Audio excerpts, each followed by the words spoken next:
The Bible Treasury. A monthly magazine of papers on scriptural subjects.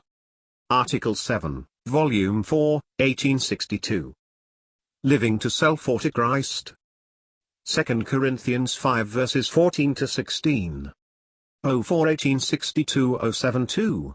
The thought uppermost in my mind in reading these verses is just as simple as it is of all importance, and that is, beloved brethren, what we are living for. A weighty question, I need not say, and it is of moment to our souls that we should not shrink from answering it, and that we should answer it in the fear of God. Verse 15 was peculiarly before me, He died for all, that they which live, that is, the believers, etc. all were dead, believers and unbelievers alike, all were ruined men before God, and the death of Christ is the proof of the condition of every soul naturally, that is, all are lost, all lifeless toward God, that even the Son of God, who is everlasting life, should need to suffer, should find no portion but death in this world, is the proof that there was no life in it. Everything lay so irretrievably in death, that for him to die is the only door of deliverance out of it. And he died for all. It is not said that all should live, though undoubtedly there was life in him adequate for every soul, life everlasting in Christ, but then, in fact, no soul did, none would, receive him, not one. Grace therefore has wrought, and given some, not all, to receive him. And therefore it is added, He died for all, that they which live, that is, they who do believe in him and have life therefore, that they which live should not henceforth live unto themselves, but unto him which died for them and rose again.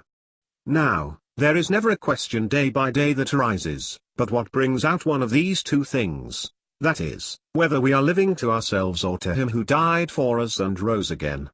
And have I not to own the sad truth how constantly we have to rebuke our souls? How often, not to say in general, the first impulse of the heart is to take that view of everything which would minister to our pleasure, or gratification, or importance. What is this but living to ourselves?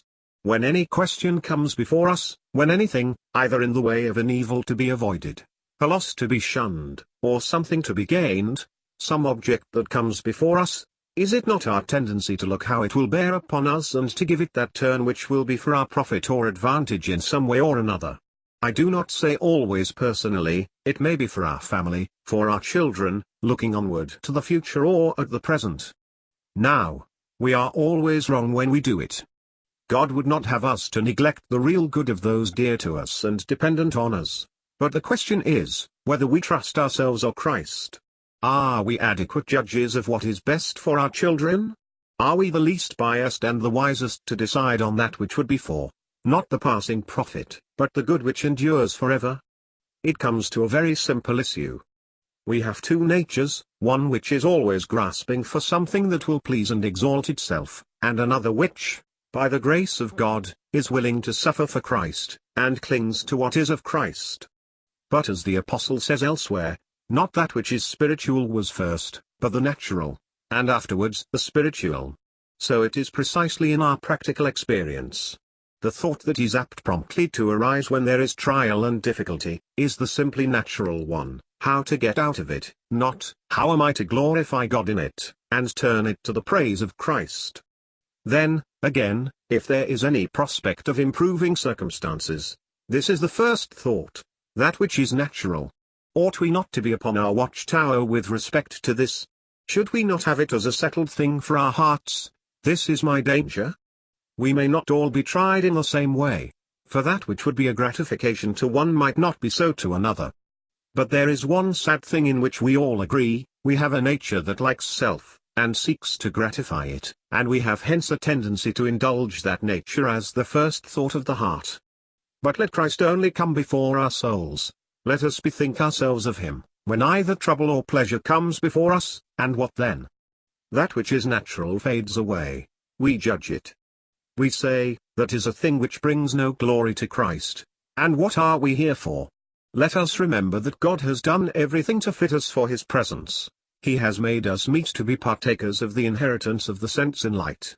There is no doubt of that, it remains untouched.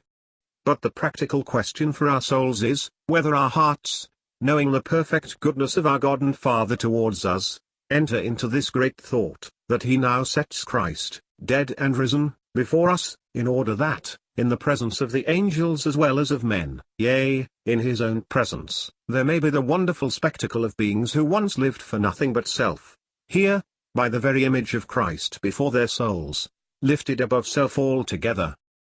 May we bring this to bear upon whatever may be the circumstances through which we pass day by day. It is the main thing for the walk of every saint. There are other great things for the church, but they are so much the greater as they are built upon Christ, the object of each individual that composes the assembly. Let us not deceive ourselves as to that. No position can ever make amends for failure in the habitual thought of the heart. May we search and see whether we are living to ourselves, or to Him who died for us and rose again.